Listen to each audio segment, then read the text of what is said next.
Hi எல்லாருக்கும் வணக்கங்க. Welcome back to my channel தியாவும் நானும். இன்றைக்கி வீடியோவில் வந்து வாழைக்காய் வச்சு எப்படி ஒரு சிப்ஸு செய்யலான்னு தான் பார்க்க போகிறோம்.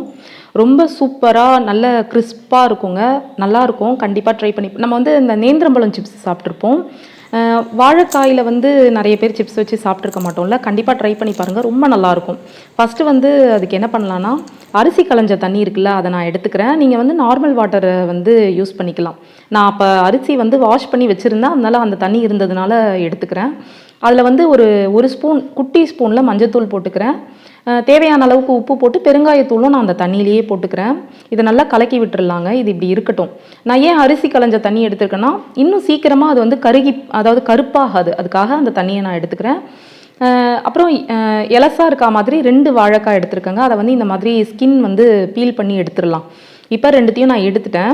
இந்த தேங்காய் திருகுவோம் இல்லைங்க, அந்த இதை வச்சுட்டு இந்த பிளேடு இருக்குது பாருங்கள், அந்த இதில் வந்துட்டு நம்ம அப்படியே சீவி எடுத்துக்கலாம். அது கரெக்டாக இருக்கும். அதுக்கு கீழே இன்னொன்று இருக்குது பார்த்தீங்களா, அதில் பண்ணிங்கனாக்கா ஒரு மாதிரி சிப்ஸ் வந்து ஜிக்ஸாக்காக வரும். அதுவும் ரொம்ப சூப்பராக இருக்கும். ஆனால் அந்த இடம் வந்து என்கிட்ட இருக்க பிளேடில் வந்து ஒர்க் ஆகலை. ஒரு மாதிரி அப்படியே வாழைக்காலாம் பார்த்தீங்கன்னா அப்படியே ஒரு மாதிரி அதான் அப்படியே நசுங்கி போகிற மாதிரி வருது.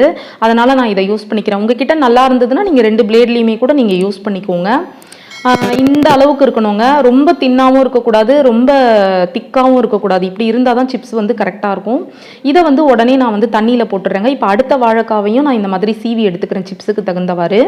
அப்புறம் வந்து இன்னொரு முக்கியமான ஒரு இது என்னென்னா, அதை தண்ணியிலேருந்து எடுத்து உங்களுக்கு டைம் இருந்துச்சுன்னா நீங்கள் வந்து அப்படியே கொஞ்சம் ஃபேன் காற்றுலையோ இல்லை மேலே வெயிலையோ கூட உலர்த்தி எடுத்துக்கலாம். அப்படி இல்லைன்னா ஒரு காட்டன் கிளாத் வச்சு அப்படியே ஒத்தி எடுத்துக்கோங்க. நல்லா தண்ணி இல்லாத அளவுக்கு ஒத்தி எடுத்துக்கோங்க. எண்ணெய் நல்லா காஞ்சிருக்கணுங்க. அதில் வந்து இந்த மாதிரி ஒன்று ஒன்றா போட்டு நம்ம எடுத்தோம்னாக்கா ரொம்ப சூப்பராக இருக்கும். சில பேர் பார்த்தீங்கன்னா இந்த ஸ்டேஜில் வந்து உப்பு, மஞ்சத்தூள், அதுக்கப்புறம் வந்து பெருங்காயத்தூள் ஆட் பண்ணுவாங்க. இன்னும் சில பேர் வந்து தண்ணியில் கொஞ்சம் கலந்து வச்சுப்பாங்க. அதை வந்து சிப்ஸில் நேரடியாக அப்படியே ஊற்றியும் கலந்து விடுவாங்க. அந்த மாதிரி கூட நீங்கள் பண்ணலாம். இப்போ சிப்ஸ் எல்லாமே இந்த அளவுக்கு நான் வறுத்து எடுத்துக்கிட்டேங்க. கூடவே பார்த்தீங்கன்னா லாஸ்ட்டாக கருவேப்பிலை நல்லா ஒரு கைப்பிடி அளவுக்கு போட்டு அதையும் நல்லா ஃப்ரை பண்ணி எடுத்துக்கிட்டேன். நம்ம வந்து அந்த சிப்ஸு கூட போட்டு சாப்பிடும்போது நல்லா மனமாக இருக்கும். இப்போ சாட் மசாலா வந்துட்டு ஒரு 1/2 ஸ்பூன் அளவுக்கு நான் போட்டுக்கிறேன். சாட் மசாலா இல்லைனாலும் ஸ்கிப் பண்ணிக்கோங்க. இது வந்து தனி மிளகாய் தூள் வந்து கொஞ்சமாக போட்டுக்கிறேங்க. இது எல்லாமே பார்த்தீங்கன்னா ஒரு குட்டி ஸ்பூன், நம்ம ஐஸ்கிரீம் சாப்பிடுவோம்ல, அதை விட கொஞ்சம் பெருசாக இருக்கும் அந்த ஸ்பூன், அதில் தான் நான் போட்டுட்ருக்கேன். எவ்வளோ சத்தம் கேட்குது பாருங்கள், நல்ல கிறிஸ்பாக இருக்கும். இதை வந்துட்டு நீங்கள் ஸ்நாக்காகவும் சாப்பிட்லாம், வெரைட்டி ரைஸ் கூடலாம் வச்சு தொட்டும் சாப்பிட்லாம். தயிர் சாதம், லெமன் சாதம் இந்த மாதிரி வச்சும் சாப்பிட்லாம். அவ்வளோ சூப்பராக இருக்குங்க.